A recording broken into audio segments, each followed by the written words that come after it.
Welcome to Pathways to Stillness. I'm Dr. Gary Irwin-Kenyon, gerontologist and Tai Chi instructor. On this show, my co-host Vicki Hogarth and I explore how the practice of stillness can transform the way we see aging, death, and loss, and how it can help us understand our lives as a story.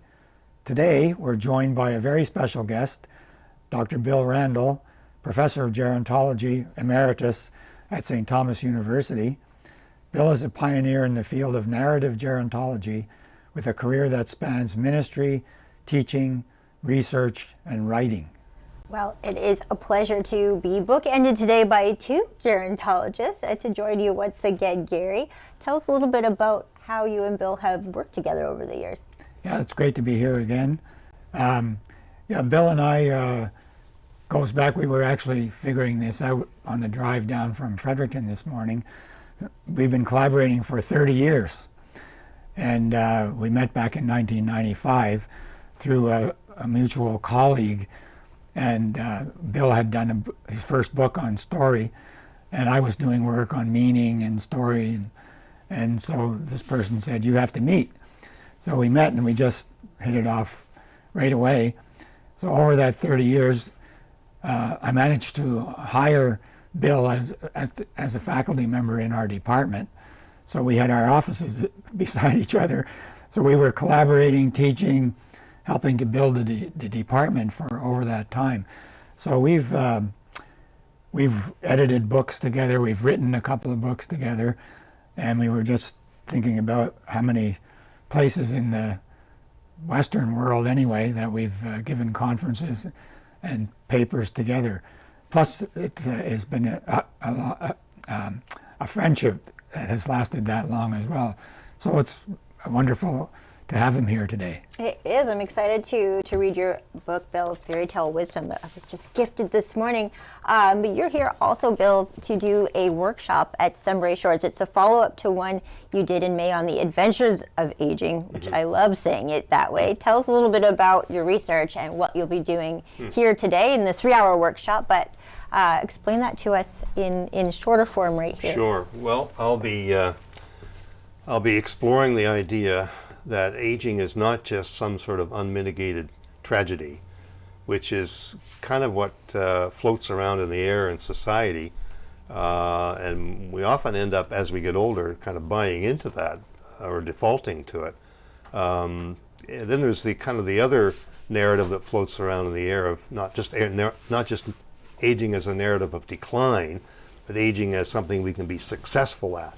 And successful aging is a very popular notion and so forth, but it does imply that we can fail at aging. So I'm a little bit nervous about that. So when I talk about aging as potentially an adventure, I'm looking at a kind of a middle path between those overly negative understandings of aging, anti-aging products and so forth. We have to delay or defy or avoid aging, and these overly exuberant understandings of aging as something we can be successful at.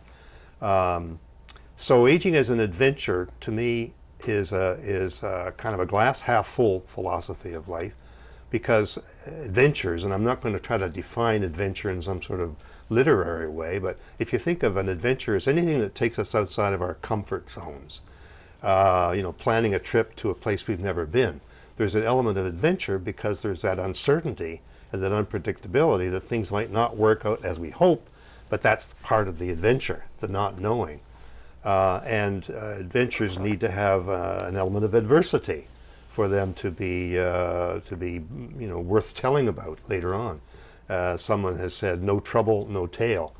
So I've been playing around with that notion, particularly since I too have retired, and I'm not bound to stick with any particular party line as a gerontologist. And so what I'll be talking about today at Sunbury Shores is aging as potentially an adventure in 4 overlapping directions. First is what I call aging as an adventure outward, which is perhaps what we might think of if we think of aging as an adventure at all, in the first phase of later life, retirement, as we gear up for all the things we're going to do on our bucket list and so forth, as long as our finances and our health holds out, and as long as we can retire, because many people nowadays can't retire. But at some point, aging, these are not sort of mutually exclusive, but aging is also can become for us an adventure backward. By that I mean the autobiographical adventure, which a number of us as we get older find ourselves sort of automatically reflecting on the past.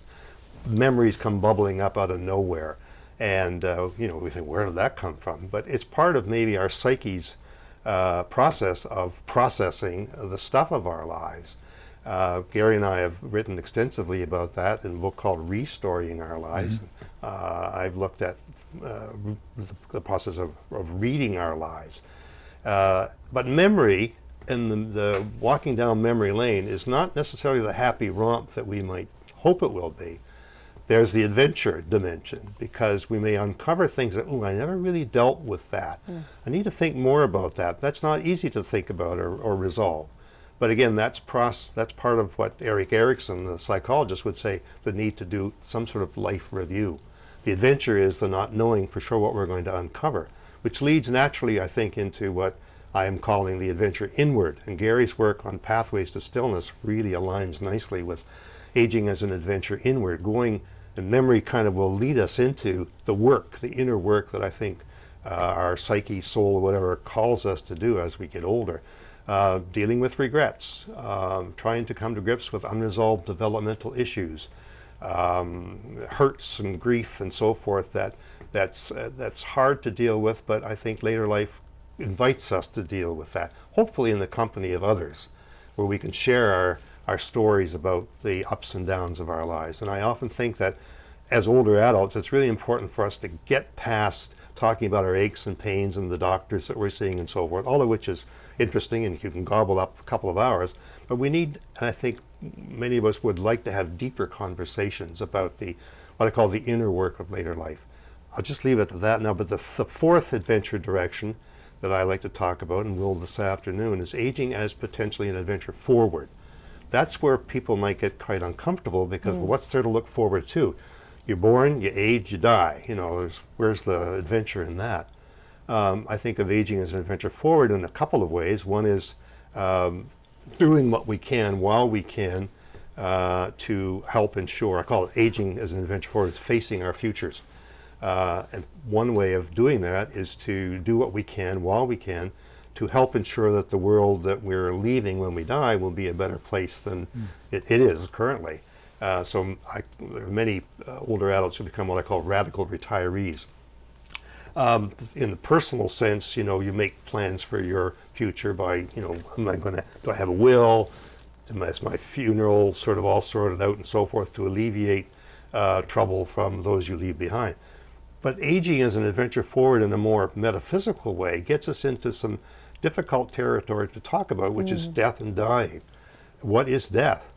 And I've been fascinated in the last few years, specifically after my own dad died, with the abundant literature on aging or on the near-death experience. So I've been playing around with this notion that aging itself is a nearing death experience. The near-death experience, as you may know from your own reading and so forth, is an unusual experience that many people have, a lot more than we would assume. Millions worldwide have had when they've been technically dead on an operating table or pinned beneath the truck on the highway, and the medical team is fussing over them to kind of bring them back. But they often exit their bodies, have a sense of, hey, what's the fuss all about? I'm okay, as if I am not the same as my body. And elements of the near-death experience include going down some sort of a tunnel or hallway towards light or a being of light, perhaps reuniting with deceased relatives, having a sense of being loved and accepted like you've never felt loved and accepted before, feeling like that's home, and experiencing realms and levels of complexity to the universe that make our universe, vast as it is, kind of simple by comparison. They come back from these experiences, if they can talk about them and integrate them into their worldview, often with a increased curiosity, desire to learn. Sometimes they have psychic sensitivities that they didn't know that they had, and radically reduced fear of death. Not the dying, because who wants to go through the pain that there may be involved in the dying process, but death itself, no big deal. It's a doorway. This is something that they come back from these experiences very, very convinced of. It has a transformative effect on their lives. I had a great conversation with one of the founding figures in the research on near-death experiences, and he talks about how people who've had these experiences talk about having sort of 10 years worth of psychotherapy in 5 minutes. Okay. Anyway, that in a nutshell. So if you start to think of aging as adventures in these 4 different directions, the last one being more controversial, then it puts the water on the beans in a different way. And maybe it makes death and dying more like a birth than anything else, that we're moving towards something rather than away from our youth and all that was so wonderful in our younger years. Wow. And why do you think it's so controversial to talk about this when it's definitely in so many of our minds? What happens when we die? Sure. It's controversial because it's one of those, I think, sort of taboo topics. Now, Gary, you taught courses for years. One of the most popular courses that you taught, Death and Dying. Yeah. Students loved that course.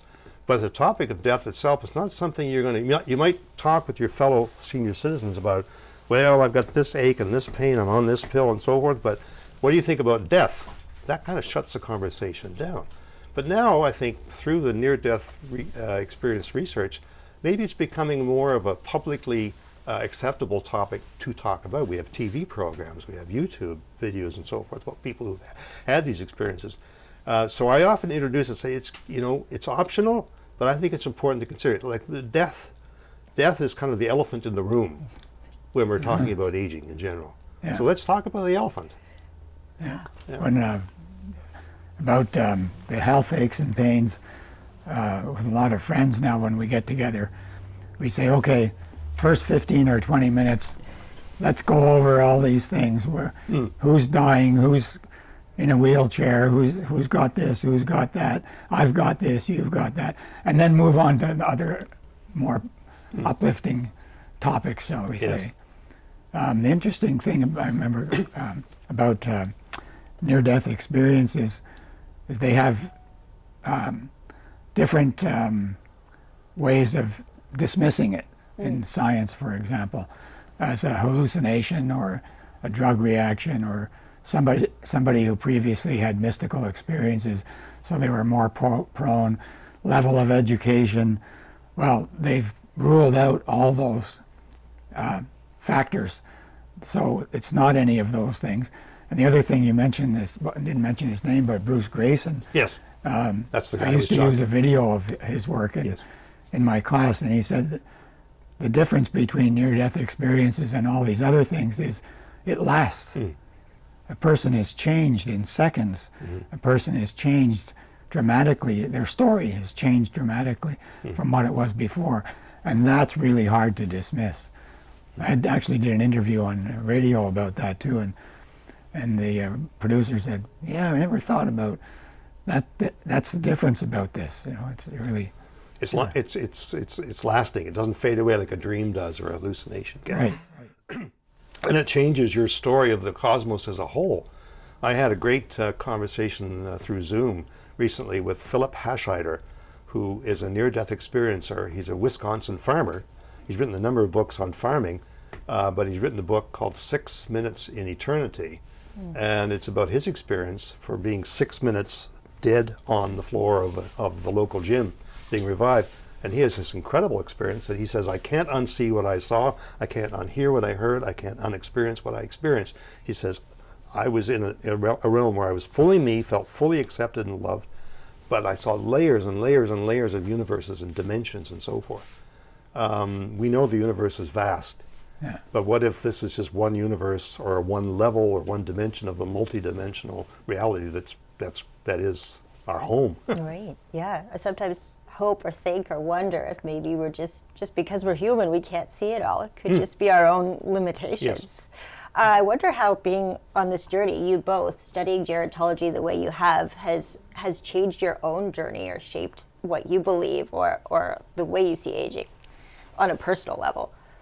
Well, I used to say, and I still do, that aging is one of those topics that we all become more interested in whether we want to or not. Yeah. So having studied and taught gerontology over the years can be valuable because you can remember theories and concepts and research that you used to have to teach about that comes home to roost in terms of, oh yeah, that's what I've been experiencing lately. You become your own guinea pig. Yes. And so you retire and you say, oh yeah, This is what I'm experiencing compared to the literature. You know, my eyesight, my hearing, memory, all these things start happening to people around me and in me, and so you become your own scientific experiment. You do. But the narrative part for me, because I've always been interested in meaning and stories and meaning, is that you can recover other dimensions like you're talking about, besides the problems or the negative stereotype of aging. Stories and meaning allow you to have other things to say, as we've been doing in this show quite a bit.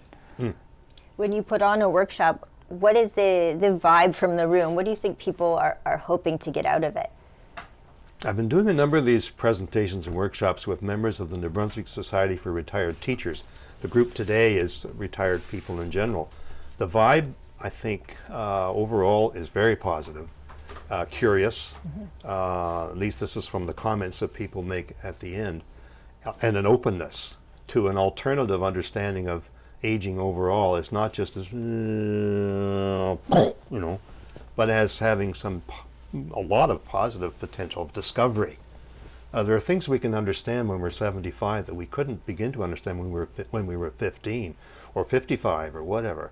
So, and yes, the body is not holding up like it used to, but that's maybe part of the natural process. A seed, the husk has to die eventually in order for the seed to bear fruit. That's kind of a simplistic metaphor. But I think the vibe among groups of people that I've spoken to is very positive and very open, and the discussions roam in interesting directions. And I've had people talk about, I had a near-death experience once, or I used to work with people in palliative care, and oftentimes people on the edge of death would say these marvelous things that just came out of the blue about seeing light and understanding things. So the narrative is a bit of a gift too, right? From the point of view that we're listening. A lot of what we do is listen to other people's stories about everything, and so that's a kind of a gift of looking at everything from that perspective, and maybe helping people too. I mean, on our show we've been so surprised and heartfelt comments that people have written in about quite personal things. So that's, to me, that's always been a gift of following this particular metaphor about life. Why do you think we're so afraid to talk about it? Yeah, we've noticed from the show with viewers, I think sometimes when you open up the conversation, it's amazing how many people jump right in, but how hard it is to bring it up in the first place. Why do you think society is still has trouble when it comes to addressing aging and death?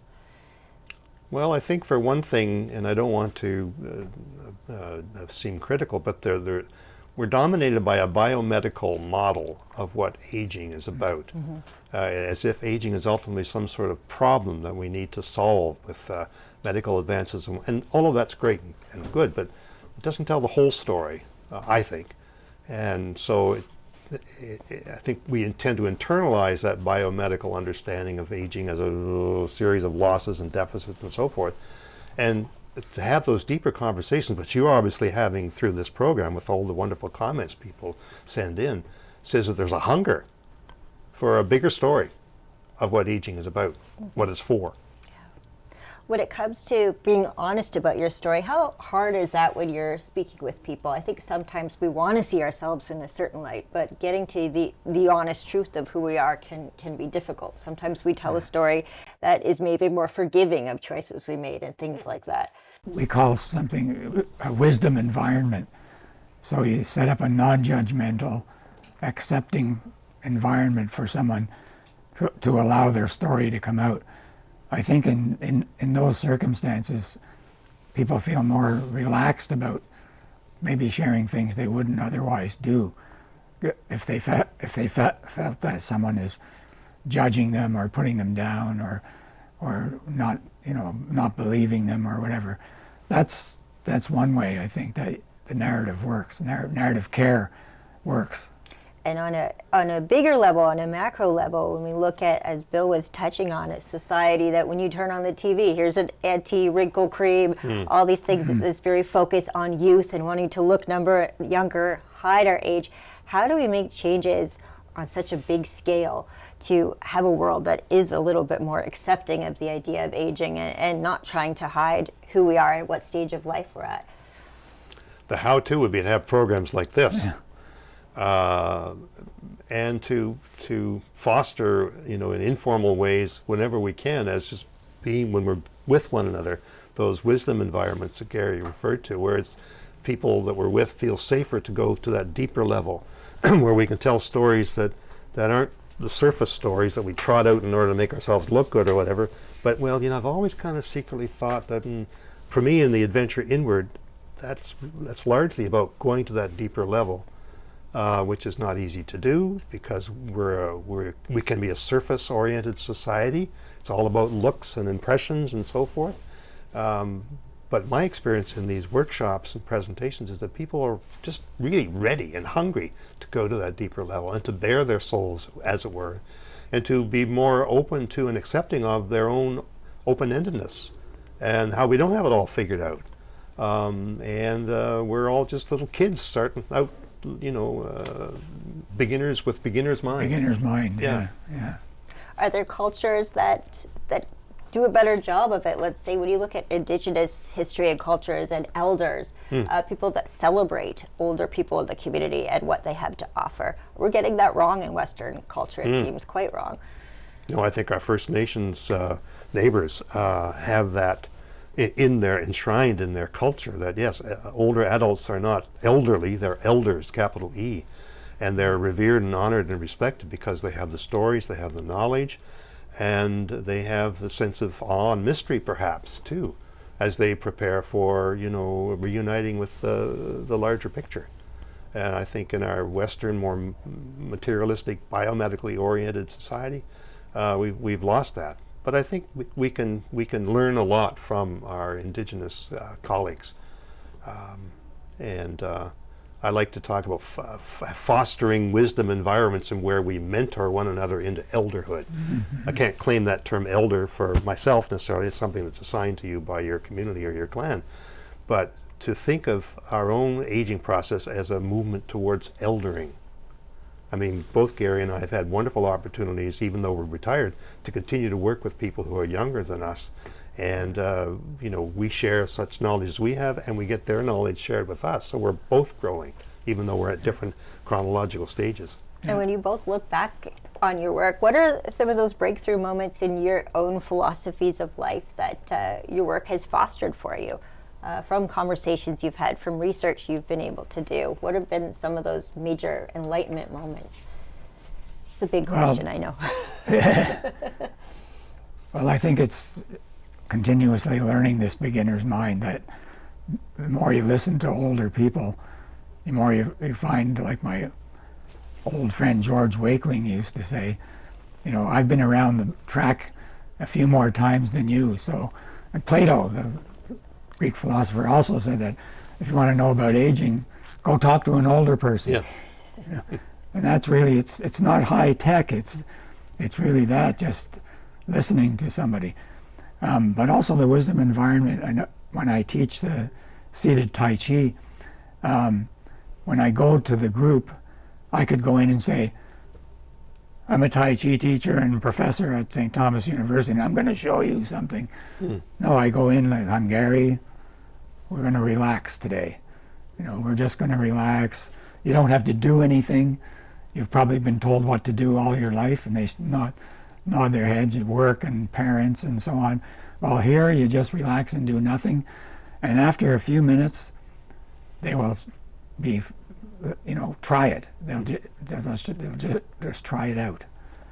So that's how, to me, it opens for me this two-way learning and teaching, because they're teaching me and I'm teaching them. That's a major result of this kind of work on this perspective. To follow up on that, Gary, I have a gathering that I meet with every Wednesday. Not today, obviously, because I'm here.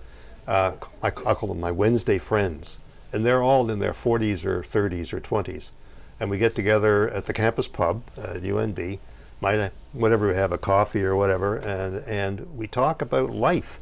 We talk about near-death experiences. We talk about whatever's on their minds. And I feel like I'm learning as much from them as they might be learning from me. So it's a wisdom environment that's irrespective, that's the correct word, of actual chronological age. And I'm so grateful for that opportunity. As we get to the final minute of this show, I'd love for you both to leave people with just some final thoughts on aging. If there's one thing people could garner and take away from today's episode and having Bill here as a guest, what do you hope people do when it comes to putting a new perspective on life, aging, and death as well? Well, for me, of course, my bias is to have some sort of stillness practice, whatever it happens to be, a formal one, an informal one, whether it's reading or connecting with other people. That any perspective like that will help you step back a bit and look at your story from a different point of view. Not make assumptions about what you are and what you have been. Mm-hmm. And Bill? Aging is not the enemy. Aging is a friend. The aging process itself is natural. It's built into the way we're wired as human beings, and this idea of aging as an adventure in these different directions, including aging as an adventure forward, gives you a different spin on things, I think, or can, and can make you move into the later years of life with humility, excitement, and wonder. Well, it's a beautiful way to leave off today. I hope this isn't the last time you're here, Bill. Please feel free to come back anytime. It's been a pleasure to sit with you both today. Thank you. Thank you. Thank you both. Thank you, Bill, for being here today. It's a very interesting conversation. Thank you, Vicki, as always. And thank you all for tuning in to another episode of Pathways to Stillness.